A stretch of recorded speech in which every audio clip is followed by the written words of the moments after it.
মানুষদের এই জায়গায় ফাঁসি দেওয়া হতো।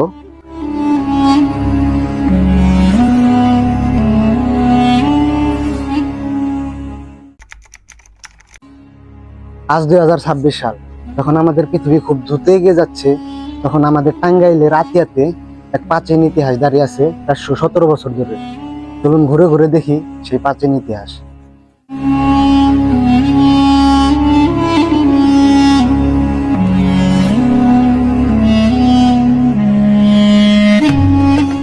হ্যালো লিসেনার্স, আমি মেহেদি, আমার ভাগিনা নীরব।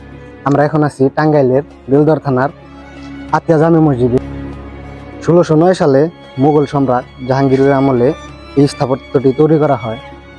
যখন এইদিকে কোনো পাকা রাস্তা ছিল না বা পাকা কোনো দালান ছিল না, তখন এই স্থাপত্যটি তৈরি করা হয়।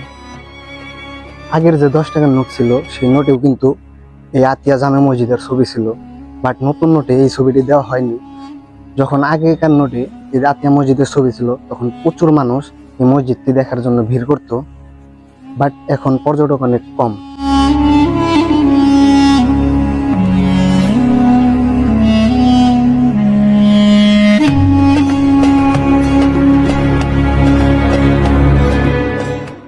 আমার পিছনে যে পুকুরটা দেখছেন, আগেকার মানুষ বিশ্বাস করতো যে এই পুকুরে নাকি কয়েন বা টাকা ফেলাইলে মনের আশা পূরণ হয়।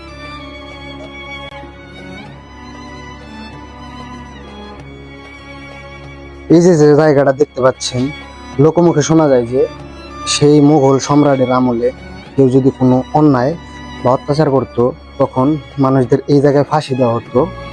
এবং ফাঁসি দেওয়ার পরে এই যে সিঁড়ি, এই দিক দিয়ে লাশগুলা বের করে দেওয়া হতো। আর মসজিদের সামনে যে পুকুরটা আছে, ওই পুকুরে লাশগুলা চলে যাইত। যাওয়ার পরে ওই পুকুরে নাকি কুমির চাষ করা হতো। ওই কুমিরগুলা আর কি মানুষের লাশগুলা খাইতো।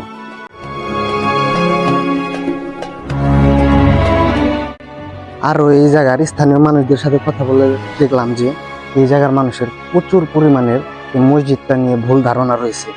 অনেকে বলে যে গভীর রাতে এই মসজিদটা নাকি একাই উঠছে, উঠার পরে সকালে মোরগে ডাকছে বা আজান দিছে, তখন এই মসজিদটি উঠা বন্ধ করেছে।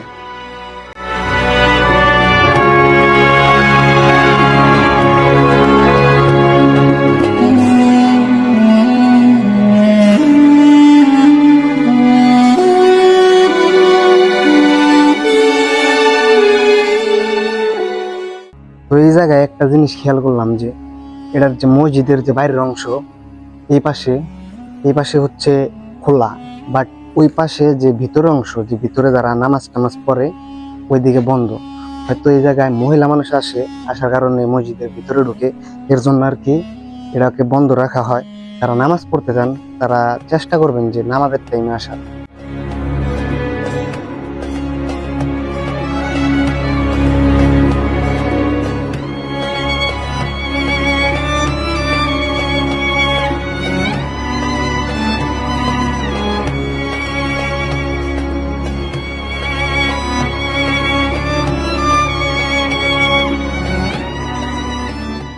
তো বর্তমান সময়ে এসে যদি আপনি প্রাচীন কোনো কিছু দেখতে চান বা প্রাচীন ঐতিহাসিক সেই জিনিসগুলার সাক্ষী হতে চান, তাহলে আসতে পারেন আমাদের সেই আতিয়া মসজিদে।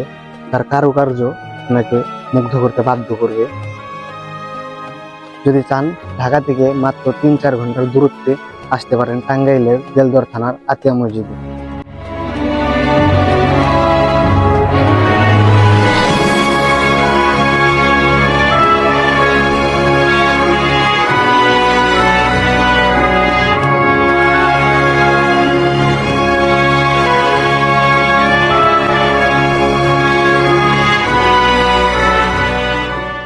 আজকের মতো এখানে বিদায় নিচ্ছি।